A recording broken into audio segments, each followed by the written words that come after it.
दोस्तों नमस्कार। दोस्तों आज का वीडियो बड़ा यूज़फुल होने वाला है उन सभी लोगों के लिए जो गाड़ी चलाते हैं। तो दोस्तों अगर मैं आपसे पूछूं कि क्या अगर आपकी गाड़ी कोई व्यक्ति ठोक दे और आपकी इंश्योरेंस कंपनी आपको पूरा पैसा ना दे जितना आप डैमेजेस क्लेम कर रहे हैं, तो क्या आप उस व्यक्ति से या उसकी इंश्योरेंस कंपनी से क्लेम कर सकते हैं बाकी का अमाउंट जिसने आपकी गाड़ी को ठोका था? आज की इस वीडियो में हम कर्नाटका हाई कोर्ट की एक जजमेंट देखेंगे जिसमें यही क्वेश्चन कोर्ट के सामने था। राइट, तो this is the title of the judgment, this is the title of the judgment and that is the case number. You can read it on the website of the Karnataka high court. So इस case में court ने क्या कहा? Court ने ये कहा, in a motor accident if total amount for repairs is not reimbursed by the insurer of damaged vehicle, यानी कि आपकी गाड़ी अगर ठुक गई और आपकी गाड़ी का जो जो डैमेज हुआ है वो आपकी इंश्योरेंस कंपनी पूरा नहीं देती है, तो the claimant have every right to approach the motor accident claims tribunal to seek an order for payment of balance amount from the insurer of offending vehicle.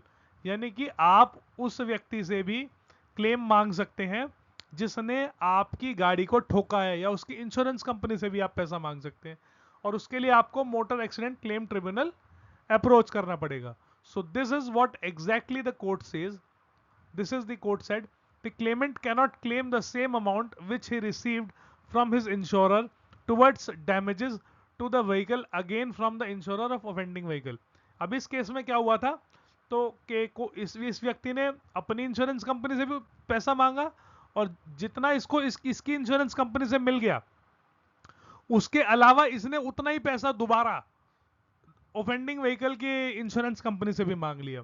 तो यहां कोर्ट ने ये कहा कि he will only entitle to the balance amount and not the whole amount.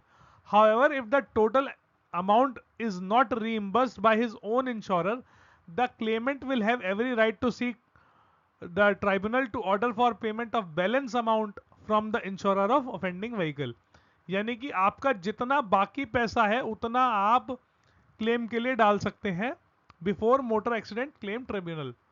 तो यहाँ appellant ने जो कहा कि दैट उसकी जो इनकम है वो टैक्सी से होती थी, उसकी वो टैक्सी चलाता था, and sought damages of 2 lakh from loss suffered due to accident.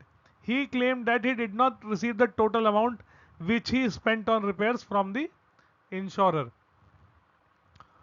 तो जो ऑफेंडिंग व्हीकल की जो इंश्योरेंस कंपनी थी उसने इसका क्लेम को अपोज किया, stating that insurer had paid the sum of rupees 78,000 toward full and final settlement of the claim, and therefore claiming the same amount again is unjustificable।